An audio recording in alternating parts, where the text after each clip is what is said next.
seja o nome do Senhor. Para mim é motivo de alegria receber o nosso bispo, mas deixa eu apresentar aqui a Sarinha. Fica em pé, Sarinha. Fica em pé, Raquel, sua esposa. Vamos dar uma salva de palmas. E mês passado, né, no dia de manhã, mês passado, mês retrasado, eu lembro. Você esteve aqui? Isso foi mês passado. E como eu falei, o bispo Paulo Lima, ele já é um colega de ministério de muito tempo, minha mãe ser bispo, pastor, sempre houve uma amizade respeitosa, sincera, momento de brincar, a gente brinca, momento de falar sério, a gente fala sério, a gente não esconde da forma que nós somos pessoas lavadas e remidas pelo sangue de Cristo, né? E para mim é sempre bom poder estar junto, né, com o bispo Paulo Lima. Participei da ordenação dele quando foi ordenado bispo também. E eu queria que a igreja ficasse de pé. Chamar ele aqui agora é com ele. O que acontecer agora, eu vou pedir.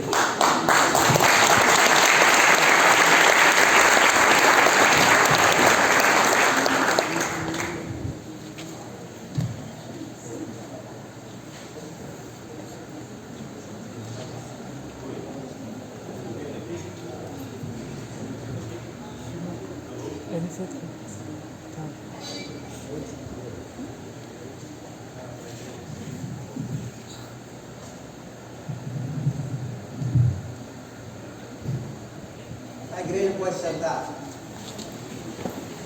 Boa noite, amada igreja. Deus abençoe a todos.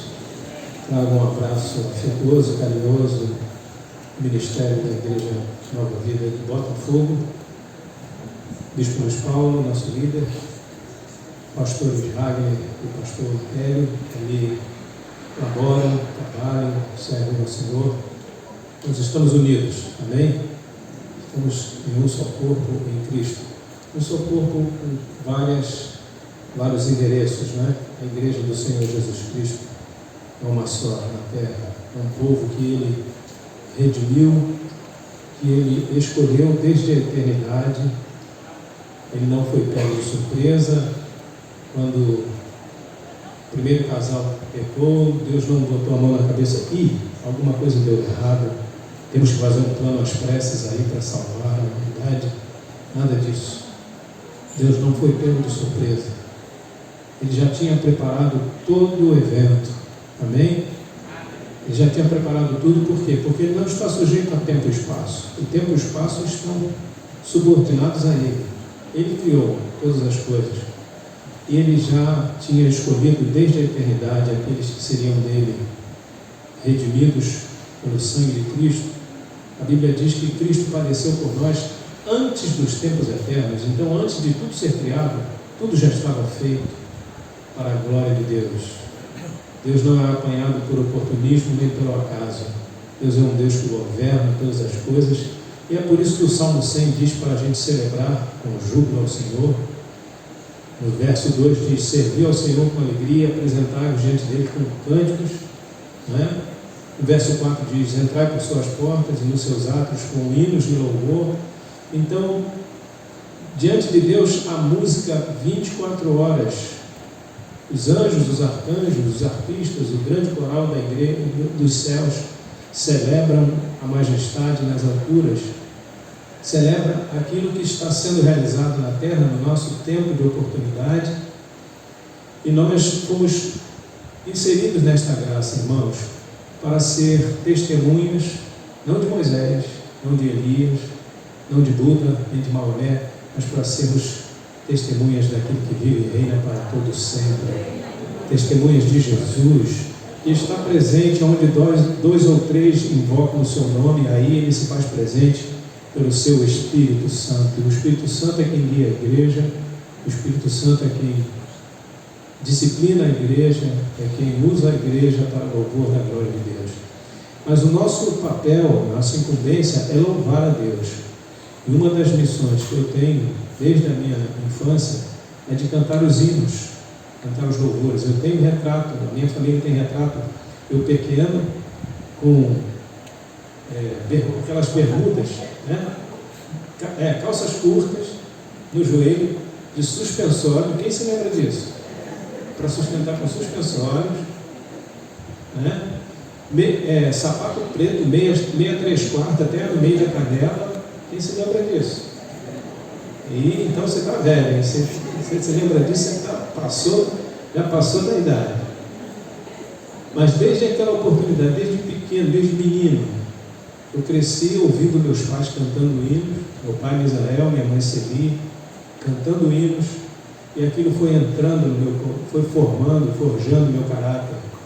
As verdades bíblicas cantadas, as escrituras sendo cantadas, o canto é pedagógico, o canto, através do cântico a gente aprende as coisas, não é? Na escola, os alunos aprendem mais as coisas quando o professor canta uma musiquinha com o tema da aula. Então, e Deus é um Deus que canta o tempo todo. A natureza exala louvor a Deus. A Bíblia diz que os céus manifestam a glória de Deus e o firmamento anuncia as obras de suas mãos. Então, o ser humano perdeu isso com o advento do pecado, mas com o advento da graça, por meio de Jesus Cristo, Ele nos recuperou para que nós sejamos um povo alegre, amém? Que festeje a obra de Deus, que cante louvores a Deus. E é isso que nós vamos fazer aqui com os irmãos durante alguns minutos. Depois nós vamos entregar a palavra do Senhor.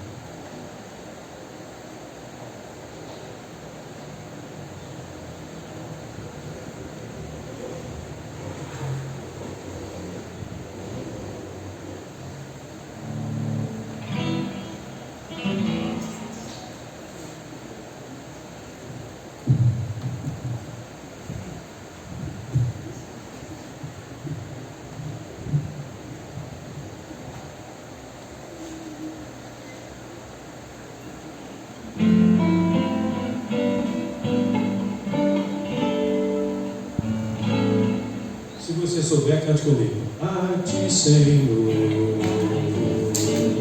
elevo a minha alma. A ti, Senhor, elevo a minha alma. Ó meu Deus, em ti confio,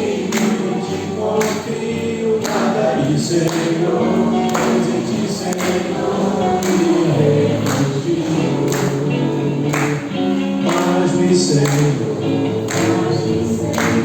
andar em teus caminhos, faz-me, Senhor, andar em teus caminhos, ó meu Deus, em ti confio, guarda-me, Senhor, em ti, Senhor, me refugio.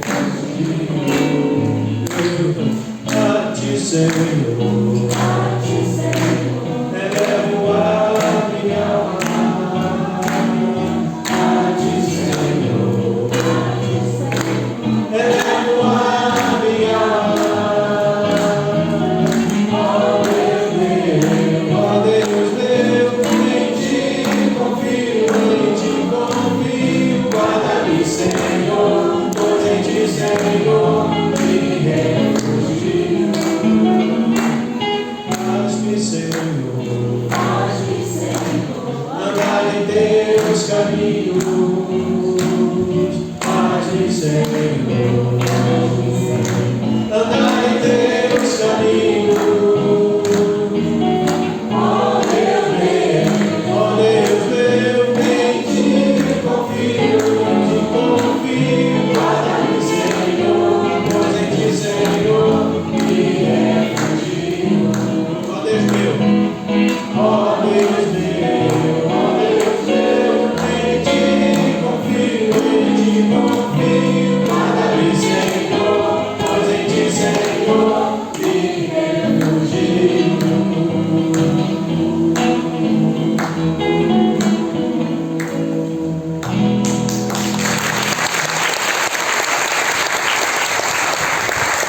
Agora tem uma música que vocês devem conhecer, que é talvez alguns aqui conheçam, É uma tradução de uma autora americana chamada Emily Wilson, que gravou essa música aqui.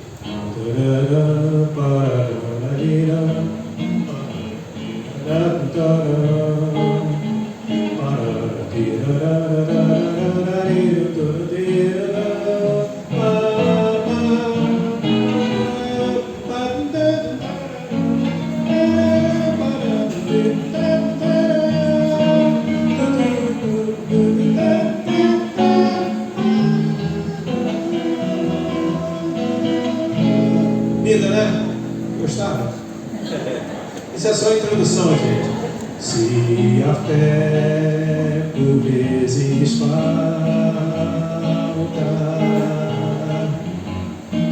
quando o sol não posso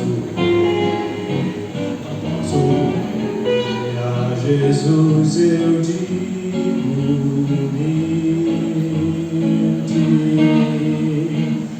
ó, vem meu piloto ser, não temas, sou contigo, me disse Jesus, teu piloto até o fim. Não te importes com o perigo,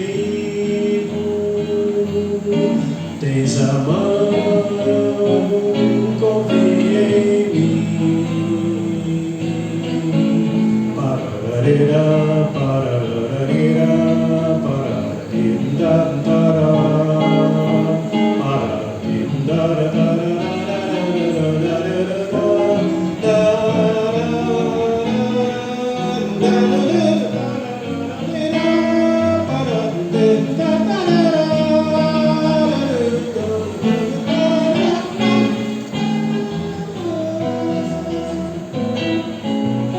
quando a alma se abate,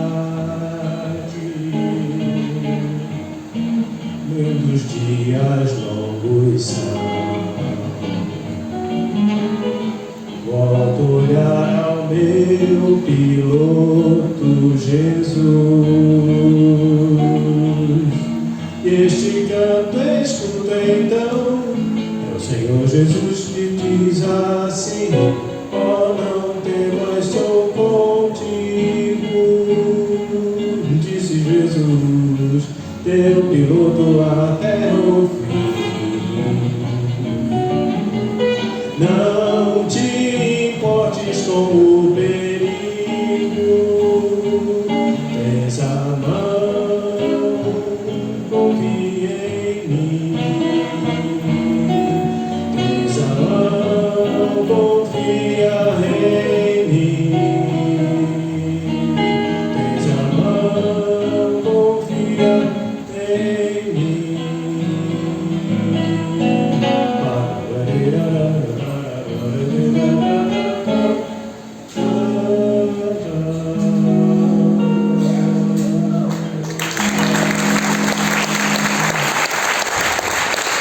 Coisa linda, né?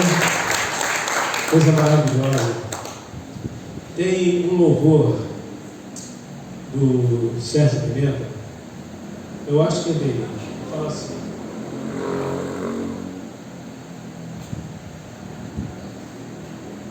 é ele mesmo.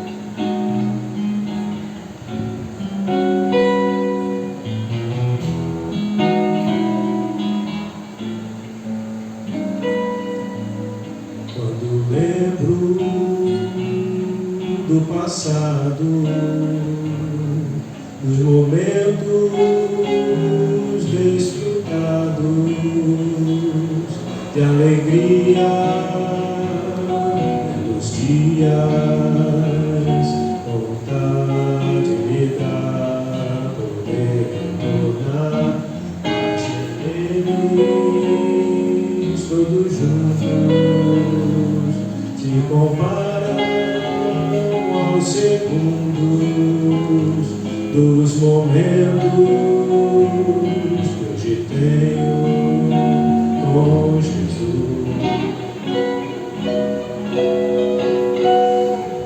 As horas passam deixa um gosto só na boca, mas em Cristo a constância marca a vida até lembro e voltar. Quando lembro do passado, dos momentos desfrutados, não comparo aos segundos com Jesus.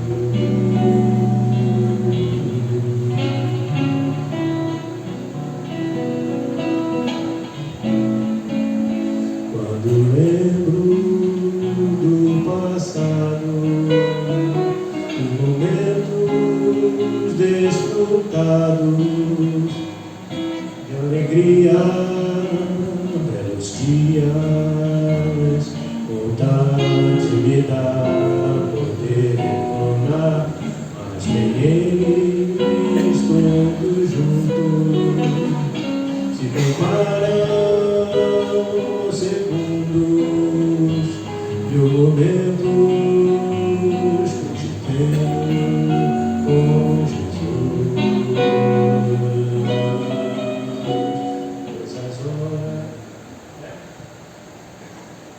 Pois as horas passam todas, deixam gosto só na boca, mas em Cristo a constância marca a vida até ele voltar. Quando lembro do passado, dos momentos desfrutados, não comparo aos segundos com Jesus.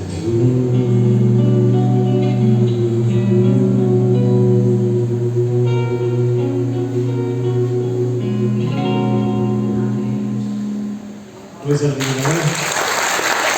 A vida antes de Cristo é repleta de alegria passageira, mas a vida com Cristo é alegria eterna.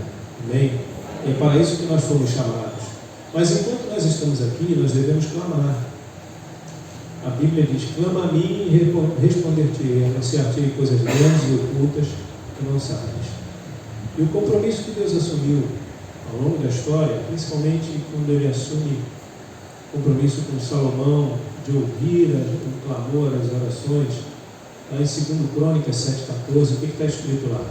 Se o meu povo, que se chama pelo meu nome, se humilhar, orar e me buscar, e se converter dos seus maus caminhos, então eu ouvirei dos céus, perdoarei os seus pecados e sararei a sua terra. Meditando sobre esse texto um dia, me veio uma melodia, e Deus me permitiu fazer um cântico em cima desse texto, que eu espero que abençoe a igreja, abençoe a todos nós. Amém? Diz assim: diz o Senhor Jesus, diz o Senhor Jesus, diz o Senhor Jesus, diz o Senhor. Só um detalhe, lá quem fala é o Deus Jeová, né? Mas Jesus é a expressão, é a revelação do Deus Jeová. Jesus é Jeová, amém? Ele é o Senhor. Por isso que eu coloquei esse estribilho na introdução. Diz o Senhor Jesus, diz o Senhor Jesus, diz o Senhor Jesus, diz o Senhor. Se o meu povo que se chama pelo meu nome se humilhar e a mim orar e de coração buscar a minha face, se converter dos seus maus caminhos, se o meu povo que se chama pelo meu nome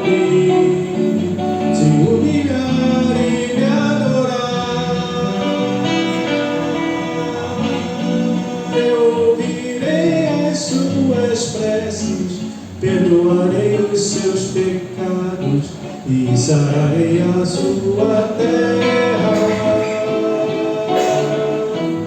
Eu ouvirei as suas preces, perdoarei os seus pecados e lhe darei novo coração. Diz o Senhor Jesus, diz o Senhor Jesus, diz o Senhor Jesus, diz o Senhor.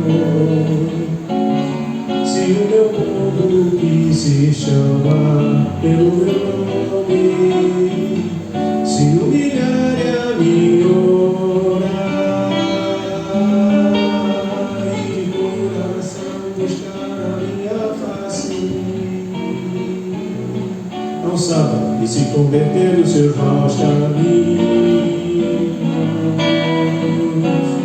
se o meu povo que se chama pelo meu nome se humilhar e me adorar,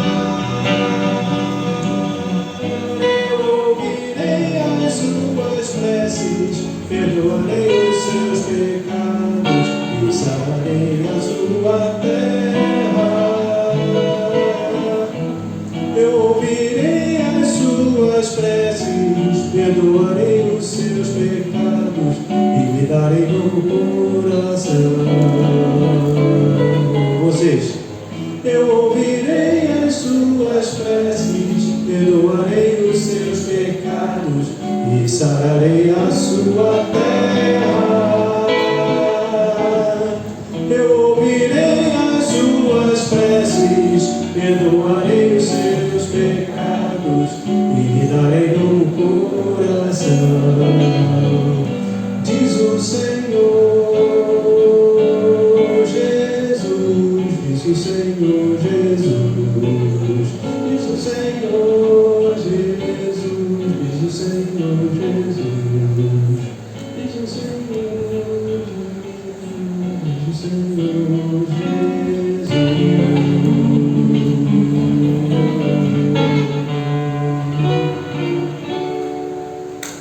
Amém.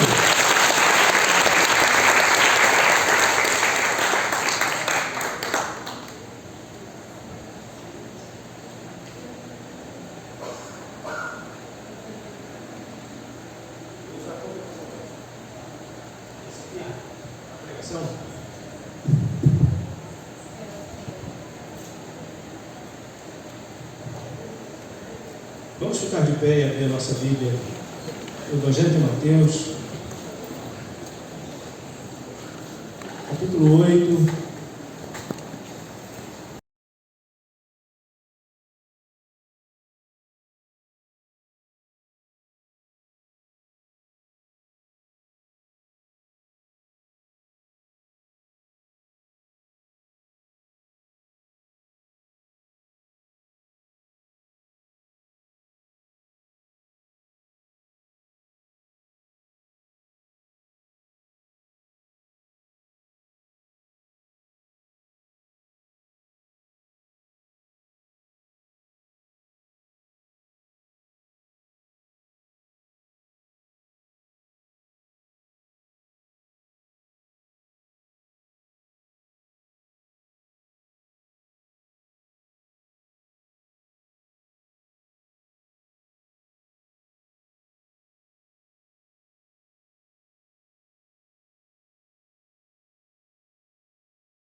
toda, saiu para encontrar-se com Jesus e, ao vê-lo, pediu-lhe com insistência que se retirasse da terra deles.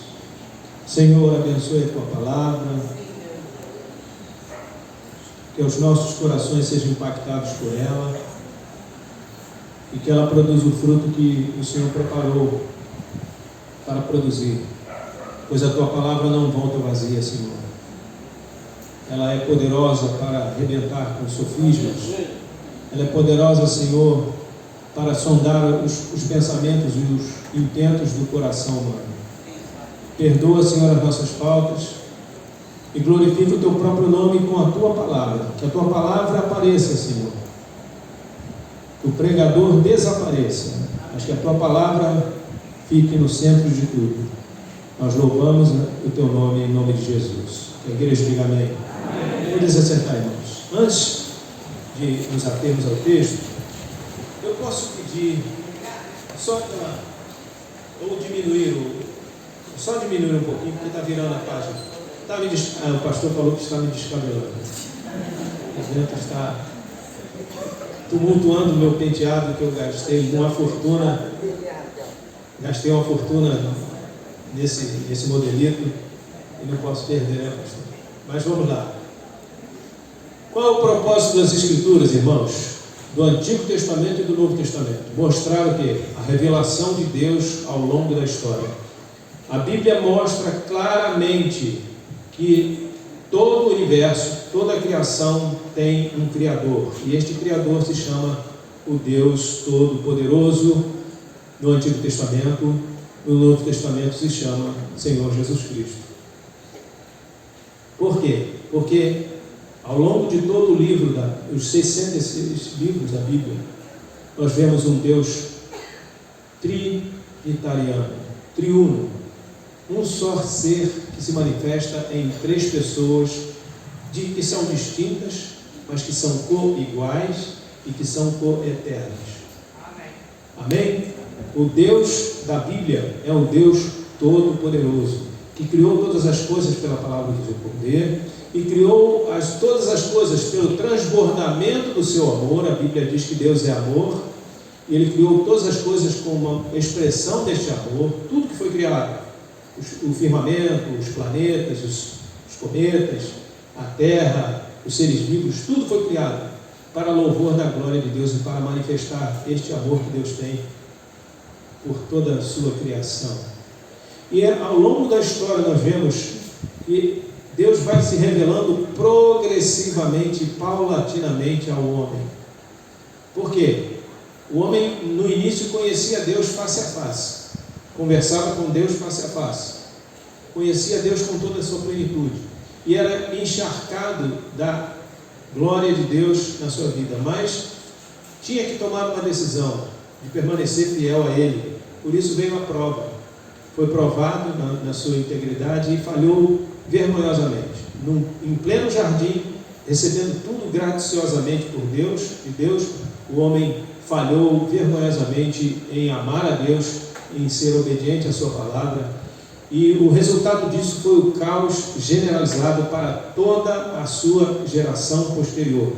Toda a geração posterior de Adão e Eva ficou sob o governo, o domínio do pecado. A Bíblia diz que todos pecaram e destituídos estão da glória de Deus. Então, tudo veio a ruir diante de um só ato de desobediência. O apóstolo Paulo em Romanos diz: por um só ato de desobediência veio a morte.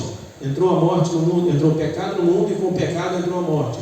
Mas também por um só ato de obediência de Jesus Cristo veio o quê? A redenção. Então, o livro, a Bíblia se expressa em revelar Deus e revelar as ações de Deus ao longo da história. No Antigo Testamento, fazendo alianças com Noé, fazendo depois aliança com Abraão, com os patriarcas, fazendo aliança com Davi, né? E sempre em todas essas alianças, desde lá de Gênesis 3,15, apontava para a necessidade de um redentor da humanidade. A humanidade precisava de redenção e precisava de um redentor, e esse redentor precisava ter o tamanho do homem, mas a envergadura de Deus. Por quê? Porque o pecado do homem foi contra um ser divino, e somente um outro ser divino poderia pagar esse preço à altura. Mas teria que ser humano também. Então, a promessa do Messias é que nasceria da semente da mulher, nasceria um que esmagaria a cabeça da serpente.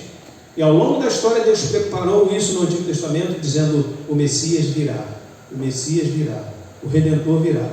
Deus levantou vários homens para proclamar as características singulares desse Messias, que ele seria um servo sofredor. O livro de Isaías é o que mais fala, o que mais declara a respeito do nosso Redentor. É o que mais fala, que ele não teria aparência nem formosura, ele não seria um homem de alta envergadura biológica, fisiológica. Ele seria considerado um homem comum, mas dele transbordaria graça, dele transbordaria o poder de Deus. O livro do profeta Isaías é o mais assim, é o que mais descreve a figura do Messias, no capítulo 53, principalmente na sua missão salvífica, de que ele iria para a cruz, ele iria sofrer, ele iria carregar o peso das nossas maldições, ele iria sofrer a afronta dos homens, o escárnio, a zombaria, o desprezo, ele iria sofrer a pesadíssima ira de Deus que nenhum homem poderia suportar. Nenhum de nós poderíamos suportar a ira de Deus, e essa ira foi colocada nos ombros de Jesus. Ele tomou o cálice da ira de Deus para que nós bebêssemos agora o cálice da graça. Amém? E o Novo Testamento aponta: o Messias veio, realizou a sua obra, mas ele está vivo, ele venceu a morte e ele vai voltar para buscar a sua igreja. Aqueles que perseveraram até o fim serão salvos, diz a palavra. Ser fiel até a morte, diz Apocalipse 3,15. E dar-te-ei, 3,20.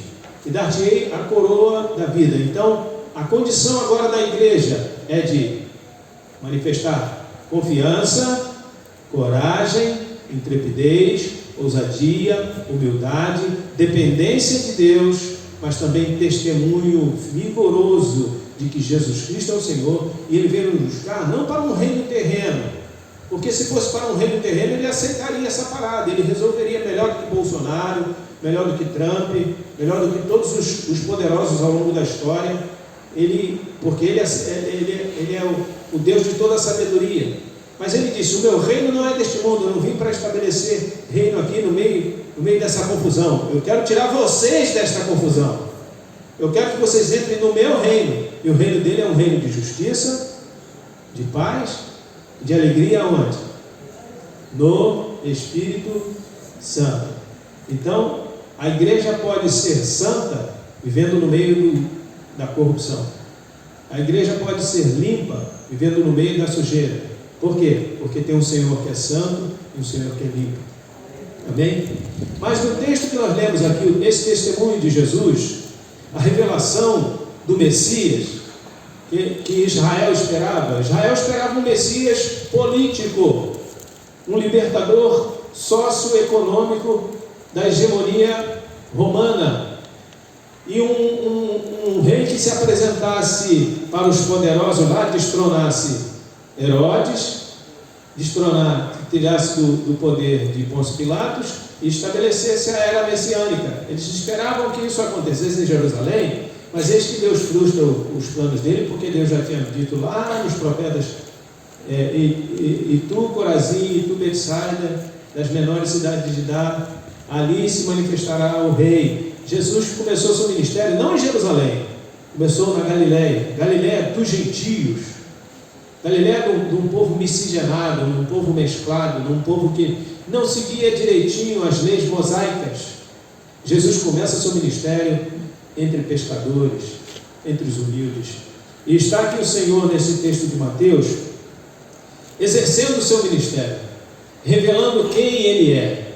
Tem muita gente nos dias de hoje que não sabe quem é Jesus, não conhece o Jesus da Bíblia, conhece um Jesus mistificado, conhece um Jesus falso. Começa por aí, que Jesus não tinha pele branquinha e olhos azuis. Já começa pelo biotipo. Ele tinha a pele queimada do sol. Tem um amigo nosso, Bispo Carlos Alberto, que diz o seguinte: se quando eu chegar lá no céu, Jesus for da minha cor, negão, eu vou pegar os branquelos e falar assim: agora bota todo mundo no pelourinho, eles me zoaram lá na terra, agora bota ele, bota esses branquelos tudo para sofrer aqui no céu. Brincando. Jesus vem de maneira humilde, nasce. Israel esperava que fosse em Jerusalém, que a linhagem de Davi estivesse no topo, e quando Jesus vem, a linhagem de Davi estava desaparecida. Quem estava reinando era um descendente de Esaú. Os herodianos eram descendentes da linhagem de Esaú, que foi rejeitada pelas ações de Esaú, né? E quem estava governando também era um gentio governador romano, se não me engano, fazia parte as províncias do Senado, né? Pôncio Pilatos tinha ligação mais com o Senado do que com o imperador, mas o imperador mandava também receber seus tributos. Então, tributos pesadíssimos, corrupção generalizada em Israel. O povo, os próprios judeus, o próprio Mateus, que é Levi Mateus, era um cobrador de impostos, e a turma de cobradores de impostos ficava rica. Zaqueu era o maioral. Lembra-se de Zaqueu, que era a cupincha do Levi Mateus? Era riquíssimo. Mas quando conheceram Jesus, que viram que a melhor coisa para o ser humano não está nos bens materiais, mas está em ter o seu coração transformado, quando eles tiveram o coração deles transformado, eles passaram a ser arautos do Messias, passaram a trazer essa mensagem de justiça, de paz, de amor, de redenção, que Jesus veio trazer para nós. E Mateus está aqui revelando o Jesus profetizado pelas Escrituras.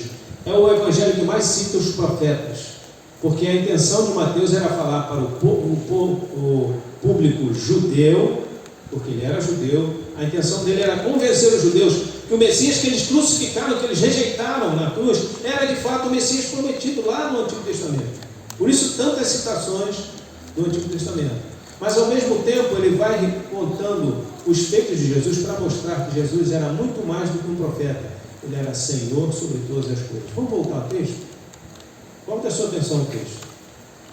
Jesus, ele está narrando aqui, nesse capítulo 8, ele narra uma série de eventos milagrosos de Jesus. Ele cita logo no início a cura de um leproso, depois a cura de um centurião, depois a cura da sogra de Pedro. Olha, se não é verdade, a gente sabe que não é verdade. Os católicos dizem que o primeiro Papa foi Pedro, mas a Igreja Católica foi fundada no quarto século, então não tem nada a ver. Mas se Pedro fosse Papa, ele tinha sogra, ele era casado, entendeu? Então ele curou a sogra de Pedro, fez muitas outras curas, ele pôs à prova os que queriam segui-lo, e a partir do texto que nós lemos, Jesus dá uma ordem para que eles atravessem o mar da Galileia e vão para a região de Gadara, porque ele queria pregar o evangelho lá também. Jesus sabia o que ia acontecer, mas olha o contexto, olha o que acontece aqui. Jesus entra no barco, se dirige para lá, outros barcos, discípulos de Jesus, estavam seguindo com ele, e se levanta naquele momento uma tempestade. O que a gente aprende aqui, irmãos, é que sempre que a gente quer fazer alguma coisa boa, alguma coisa de ruim acontece. Já aconteceu isso na sua vida? Você planeja fazer uma coisa boa, você acorda de manhã, hoje eu vou fazer não sei o que, daqui a pouco começa a aparecer problema, pepino, né? Na vida de Jesus não foi diferente não, irmãos, porque ele era humano. Ele estava indo para lá com uma missão, aí se levanta essa tempestade. Os três evangelhos sinóticos, Marcos e Lucas, contam com outras riquezas de detalhes. Lá em Marcos diz que Jesus pegou um travesseiro, foi para a polpa do barco e estava dormindo com um travesseiro no meio de uma tempestade. Para ele estar assim, ele estava exaustíssimo, ele estava vencido pelo cansaço, mas mesmo assim ele estava disposto a ir atravessar e ir pregar o Evangelho em Gadara. Se levantou a tempestade e o que acontece? Diz o texto que ele estava dormindo e que os discípulos, pescadores experientes, estavam lá lutando para tentar chegar do outro lugar, do outro lado. Mas a coisa ficou tão feia, tão difícil, que eles apelaram para Jesus. Eles acordaram: Senhor, nos ajude aqui, por favor. Porque eles já tinham visto manifestações poderosas e milagrosas de Jesus antes. Eles já estavam conhecendo que aquele profeta ali era diferente. Não era um profeta qualquer. Era alguém que tinha a unção do Espírito Santo. Lembra-se quando Jesus foi batizado, o que João Batista disse? Eis aí o Cordeiro de Deus que tira o pecado do mundo. E o que aconteceu no momento do batismo? O Espírito Santo desceu sobre ele e ratificou, confirmou com o selo de que Jesus era o Messias. E diz o texto que Jesus exerceu todo o seu ministério no poder do Espírito Santo. E no poder do Espírito Santo ele enfrentou tentações, provações, escassez, desavenças, toda sorte de problemas que os seres humanos enfrentam. Ele estava cheio do Espírito Santo. Veja, cheio do Espírito Santo, passa por tormentas. Cheio do Espírito Santo, enfrenta-se dificuldades, enfrenta-se lutas e aflições. E eles levantaram Jesus: Senhor, nós estamos perecendo.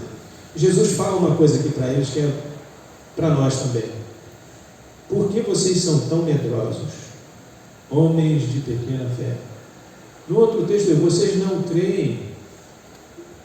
A gente pode interpretar: espera aí, vocês ainda não acreditam em mim? Jesus estava dizendo para eles: vocês ainda não acreditam em mim? E essa é uma das coisas mais marcantes da existência humana. Irmãos, nós não cremos o suficiente. A Bíblia diz que isso não vem do homem. A natureza humana é para descrença, é para a incredulidade. Todo ser humano, a tendência natural do ser humano é a desobediência, é a descrença, é se afastar de Deus e não se aproximar. Porque quando a gente se aproxima de Deus, Deus é luz, Deus é santo, a gente começa a enxergar a nossa miséria, a nossa maldade, o nosso pecado, e quanto a gente precisa se arrepender, o quanto a gente precisa de misericórdia de Deus. E somente uma pessoa que se humilha, como diz lá em Mateus 5, e Mateus vai falar sobre os fundamentos do reino, Mateus 5, 6 e 7, no Sermão do Monte, começa: bem-aventurados os humildes de espírito, porque deles é o reino dos céus. E veja, aqueles homens que estavam no barco com Jesus não tiveram a humildade de dizer assim: olha, peraí, Jesus falou para a gente atravessar. Ele não falou em que condições a gente ia atravessar. Ele não falou se a gente ia ter bonança, mas ele falou para a gente atravessar. Então vamos atravessar. Ele falou. Se ele falou, vamos embora, vamos prosseguir, vamos ficar com medo. Não se levantou nenhum deles para dizer assim: peraí, por que vocês estão com medo? A gente já enfrentou outras tempestades, nós somos pescadores. Não é essa que vai nos derrubar, não. E nós estamos, quem está no barco, nós estamos levando o autor da vida no barco. Eles não tinham atinado com isso. Tanto é que a pergunta vai ser estarrecedora quando Jesus intervém. Jesus pergunta: vocês são tão medrosos? E essa é uma das nossas características, irmãos. Às vezes pessoas nos ameaçam a nossa fé, e a gente fica calado. A gente se esconde. Não é para se esconder, irmãos. A gente não tem que atacar ninguém. A gente não tem que jogar pedra em ninguém. A gente não tem que segregar ninguém. Mas se alguém vier afrontar a nossa fé, nós temos que levantar a nossa voz e dizer: eu sou de Jesus Cristo. Eu creio no que a palavra de Deus afirma que é a verdade. Eu abomino a mentira e a maldade. A gente tem que tomar essa posição. Jesus estava chamando eles: espera aí, vocês vão precisar ter muito mais coragem do que vocês vão enfrentar. Não é tempestade de água, não. Vocês vão enfrentar a espada. Mais à frente Jesus vai dizer: vocês serão perseguidos por causa do meu nome. Então aqueles homens precisavam se encher de quê? Confiança absoluta na provisão de Deus, no poder de Deus. Fé é a certeza das coisas que se esperam, e a convicção de fatos que não se vê. Então, Jesus desafia eles: vocês não têm confiança em mim.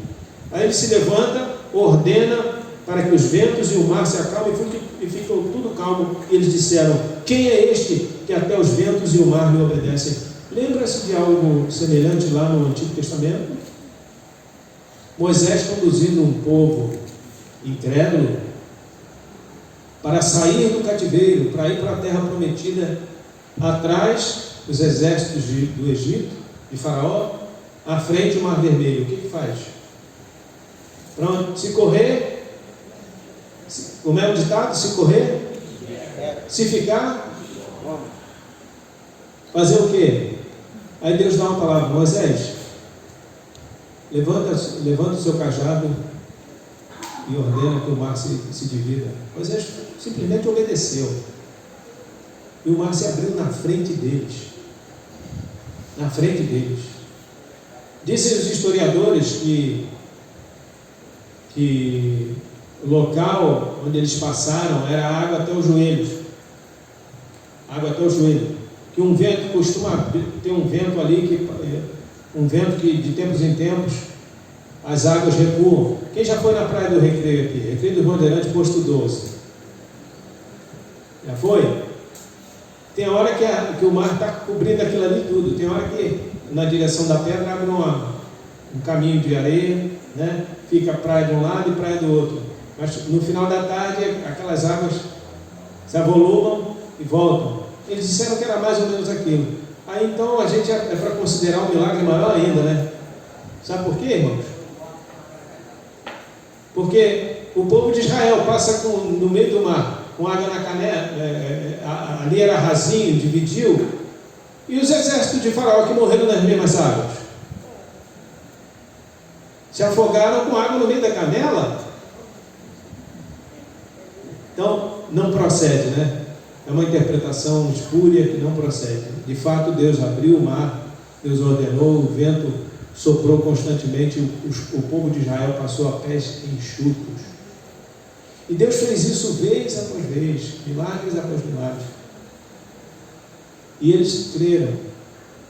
O Deus de Israel, o Deus de Abraão, de Isaac e Jacó, era o Deus verdadeiro. E está aqui Jesus, no mar da Galileia, diante dos discípulos, dizendo: vento, acalma-te, mar, aquieta-te. E diz o texto que tudo ficou bem calmo. Lucas fala a mesma coisa, e veja que Lucas não era judeu. Lucas era gentio, era um médico que chegou à fé em Cristo por meio do apóstolo Paulo. Por tudo que ele viu e testemunhou. Sabe por quê, irmãos? O Evangelho não muda apenas o nosso credo, não muda apenas a religião que a gente segue. Não. O Evangelho muda o nosso coração duro. Nosso coração muitas vezes é duro para crer.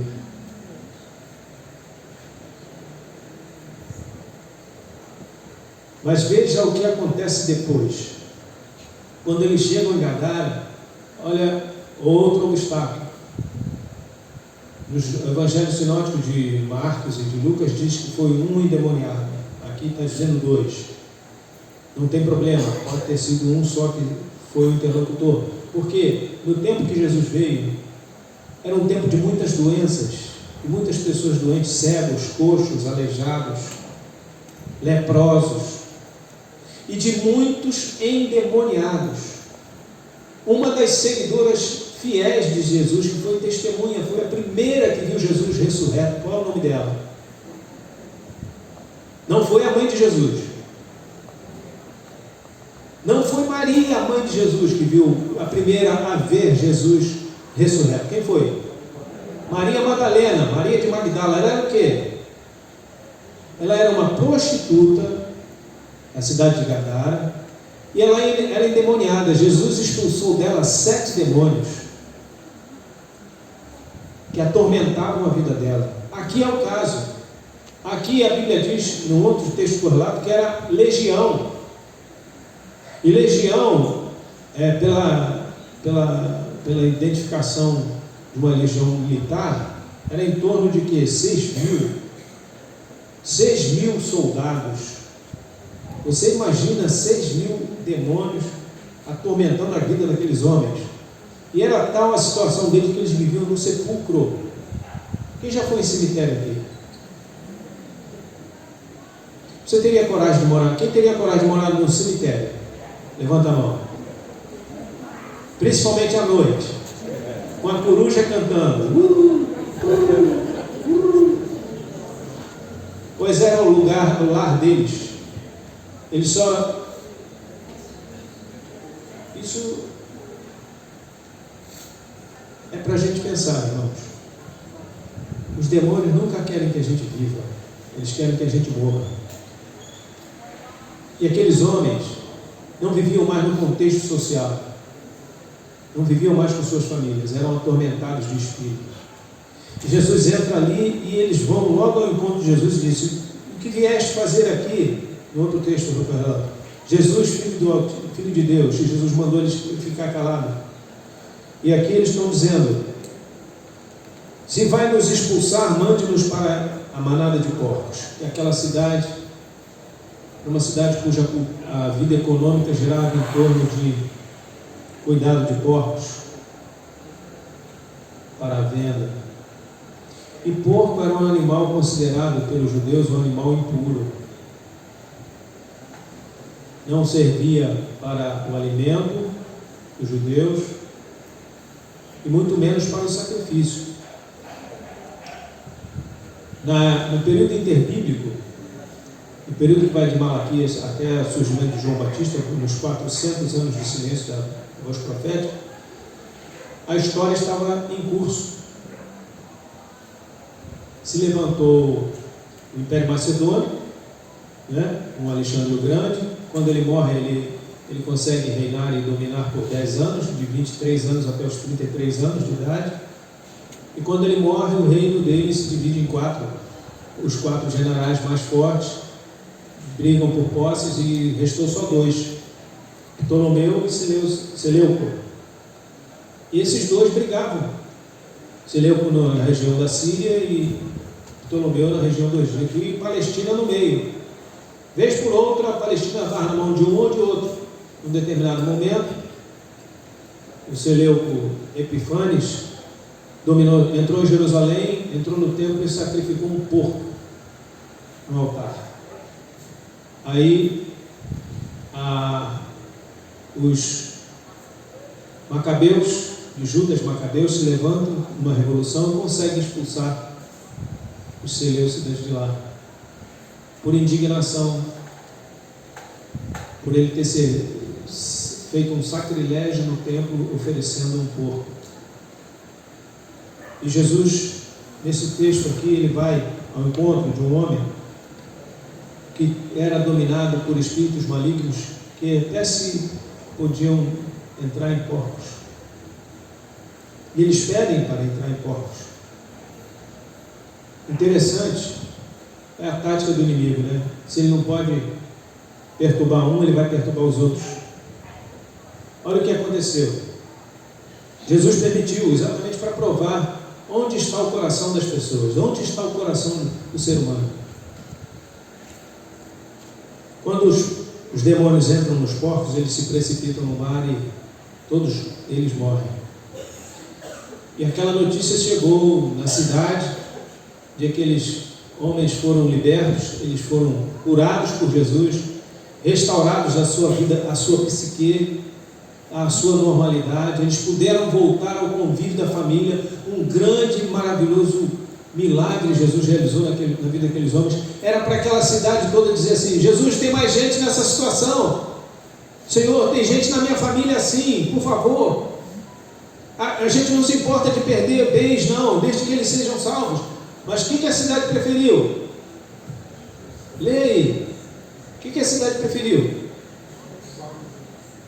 O que eles fizeram com Jesus? Eles acolheram Jesus? Não. Eles desprezaram o autor da vida e preferiram ficar com o restante de porcos que eles tinham na cidade. O texto não diz, mas dá para entender que algo semelhante poderia acontecer. Alguém mais estava naquela situação. E eles simplesmente disseram com insistência: Jesus, se retire das nossas terras. Eles disseram para o autor da vida, para o dono do céu e da terra: Jesus, se retire da minha terra. Tem gente que acha que é dono do céu e da terra, né? Tem gente que acha que é dono até da vida dos outros. Tem gente que manipula situações para prejudicar às vezes até pessoas amigas. Tem gente que manipula informações, usa de informação falsa. E hoje é abundante essa questão de fake news. Notícias sem provas, narrativas, tudo para prejudicar. E sabe qual é a nossa tendência, irmãos? A gente acredita. A gente não vai às fontes. A gente não procura o fundamento dos fatos. Isso é perigoso demais.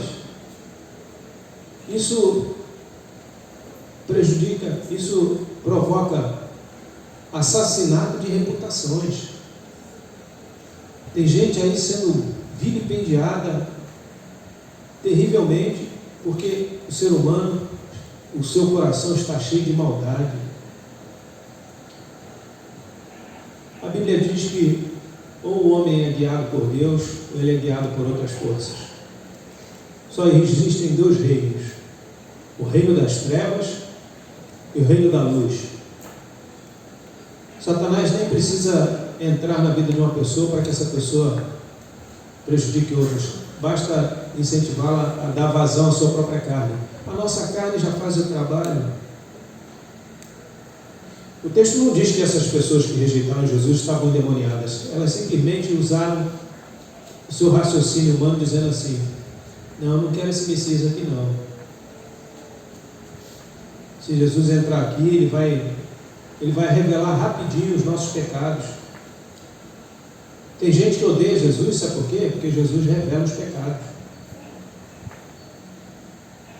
Mas a igreja ama Jesus, sabe por quê? Porque Jesus perdoa os pecados. Jesus perdoa o pecador. Jesus perdoa aquele que confessa o seu nome. Nós só estamos aqui, irmãos, só iremos para o céu, sabe por quê? Porque Ele quis nos perdoar. E para perdoar a minha dívida, Ele teve que pagá-la. Para perdoar os nossos pecados, Ele teve que sofrer no nosso lugar. O sofrimento de Cristo foi um sofrimento expiatório. Expiação é substituição. Ele nos substituiu na cruz. Ele tomou o nosso lugar na morte. Ele enfrentou todas as coisas porque Ele nos ama. Ele ama a sua igreja. Ele ama o seu povo. E Ele está vivo, administrando todas as coisas pela palavra do seu poder. Ele continua agindo na história. E Ele quer ser adorado. Ele deve ser adorado. Nós devemos adorar só a Jesus Cristo, nosso Senhor. Mais ninguém. Não devemos adorar Paulo, nem Pedro, nem Silas, nem Maria Madalena, nem Moisés, nem Elias. Só Jesus Cristo está à destra do Pai. Ele intercede por nós. E o papel da igreja é proclamar este Evangelho, esta palavra aqui. É esta palavra que tem que guiar a nossa vida. É que tem que nos confrontar e nos confortar. É esta palavra que tem que mostrar o erro e apontar o caminho. É esta palavra que tem que transformar a nossa existência. Amém, irmãos? Aqueles homens foram transformados porque eles conheceram aquele que até aos ventos e o mar dá ordem e eles obedecem. Qual é a aplicação desse texto para nós hoje? Que tipo de tempestade nós temos passado? Que tipo de adversidade você tem passado? Algumas adversidades nós passamos por erro de cálculo, porque nós tomamos decisões erradas. Outras é porque se levantam perseguições. Outras é porque Deus nos prova para ver se nós vamos ficar firmes, ser fiéis até a morte. Então, irmão, seja o que for, saiba de uma coisa: no barco da nossa vida tem um que está ao nosso lado. Jesus não pula do barco quando as coisas ficam ruins. Nós não devemos pular do barco da nossa fé. Não devemos abandonar a igreja. Lá no livro de Hebreus, acho que é o capítulo 13, e não deixemos de congregar, como é costume de alguns.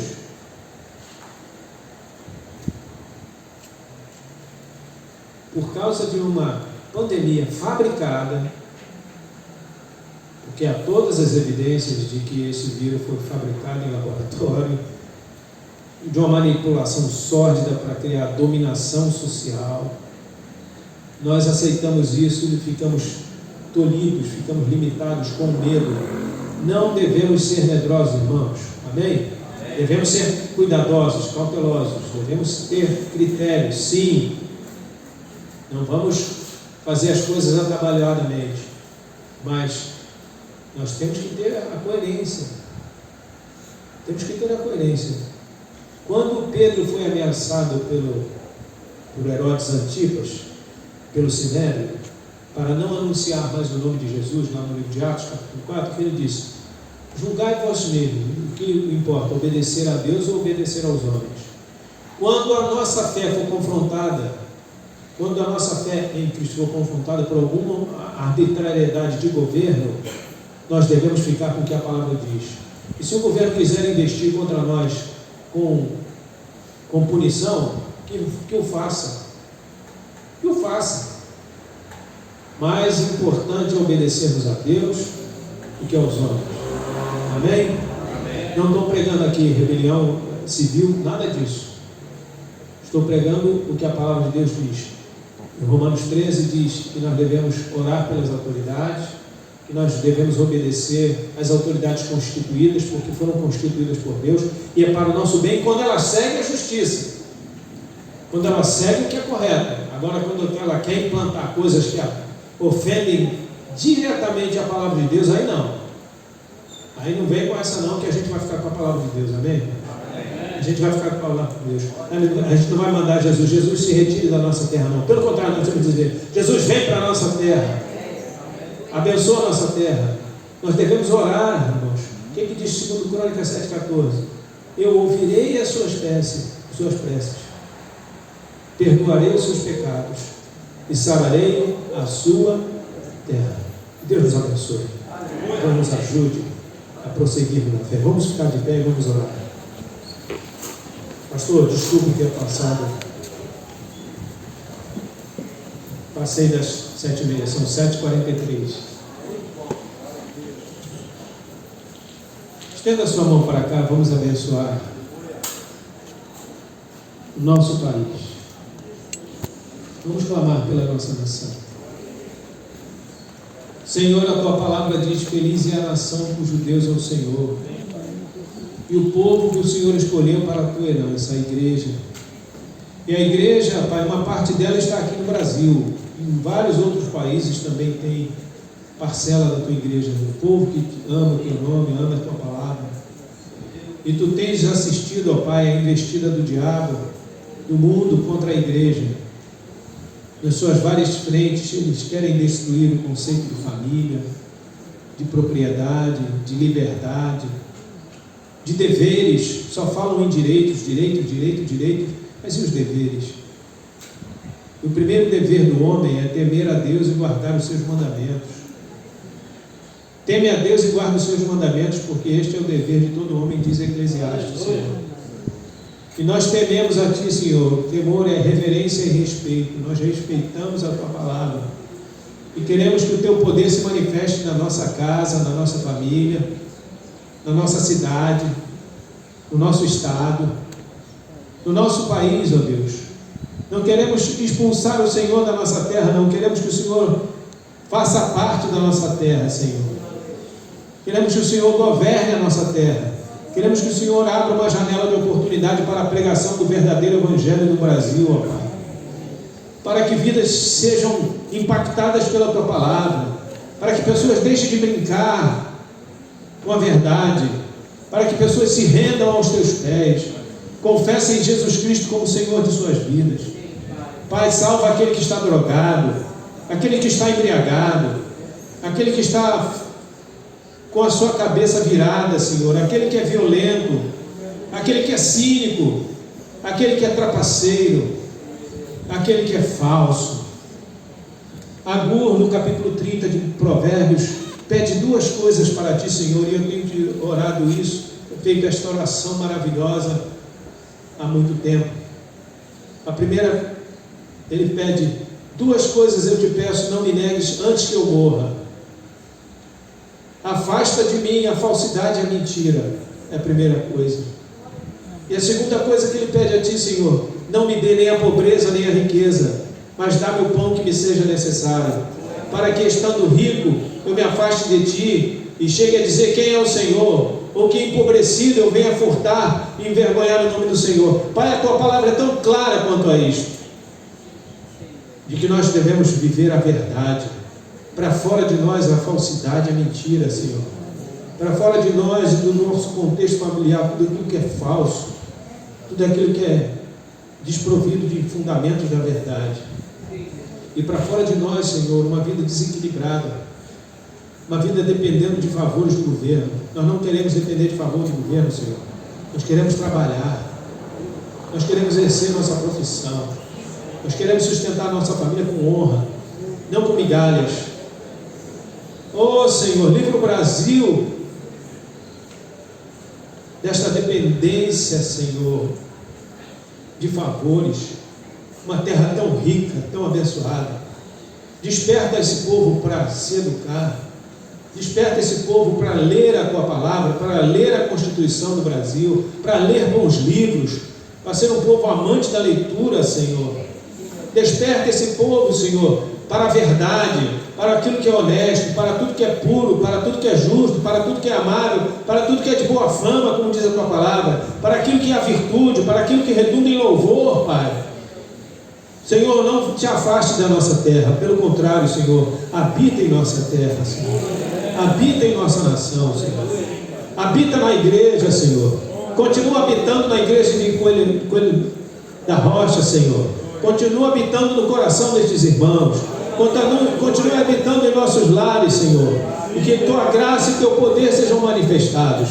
Nós oramos em nome de Jesus e que a igreja diga amém. Amém. Pastor.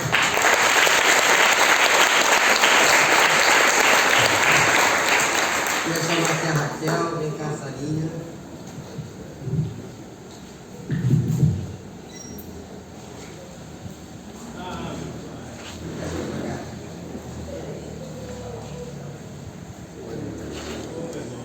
Estende suas mãos para cá, meus irmãos. A igreja Nova Vida, ao longo do tempo, ela é conhecida como a igreja da palavra. E nós temos feito isso. Eu louvo a Deus pela vida do bispo, por essa ministração, pela verdade que é ministrada, que foi ministrada aqui, não é isso? O que Deus quer de nós, todos nós, é que coloquemos em prática isso. Amém. Né? E que essa igreja não faz 36 anos à toa. É verdade. 36 anos. Dei muitas lutas, dificuldades, eu e minha família, né? Coloquei 3 pontos de safena há 14 anos atrás. Na pandemia, minha esposa em 15 dias teve 2 cirurgias, fez uma, tirou a pedra no rim, 15 dias depois teve que operar pedra teve que operar a vesícula, apendicite. Tudo no meio dessa confusão toda, né? Então, se nós estamos de pé, eu creio que alguns aqui tiveram problemas também sérios, né? É a presença de Deus na nossa vida. E todos nós, eu sempre digo, converso, né, com os colegas pastores, bispos, graças a Deus tivemos uma boa escola. Né? Tivemos uma boa escola, começando com o fundador da Nova Vida, bispo Roberto e demais. E tive o privilégio de conhecer homens sérios com a coisa de Deus, o pastor Dilene, que foi meu pastor, e enfim, e eu louvo a Deus por isso. Tentados fomos de todas as formas para seguir atalhos, né? Mas nós estamos aqui, esses 36 anos, fazendo aquilo que Deus nos mandou fazer. Estende suas mãos para cá, querido Deus. Conhece, ó Deus amado, essa família, conhece a vida do bispo Paulo Lima, conhece a vida da Raquel, da Sarinha, conhece, ó Deus amado, a integridade deste homem. Tu sabe, ó Deus, tudo que se passa no seu coração. A palavra não chegou na sua boca, tu conhece toda ela. E eu, ó Deus, como amigo, me sinto honrado, como eu disse, de recebê-los mais uma vez aqui. Peço a Ti, ó Deus amado, cubra com o Teu sangue, com a Tua graça, onde quer que eles forem, estiverem, esteja a Tua presença, livrando-os de todo mal. Já de antemão, já quero anular e repreender toda a artimanha do inimigo. Ao saírem daqui, ó Deus, que eles possam sair guardados e protegidos pelo Senhor. Quando voltarem para casa, possam chegar em paz, ó Deus.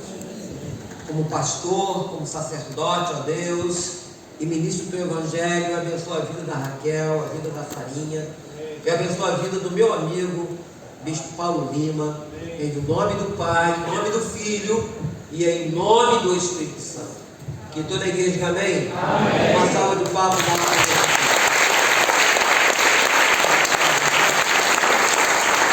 Deus Pai, Deus Filho, Deus Espírito Santo te abençoe, te guarde e te dê a paz. Amém? Amém, irmão. César quer falar alguma coisa aqui? Agora, nós estamos lembrando que o pastor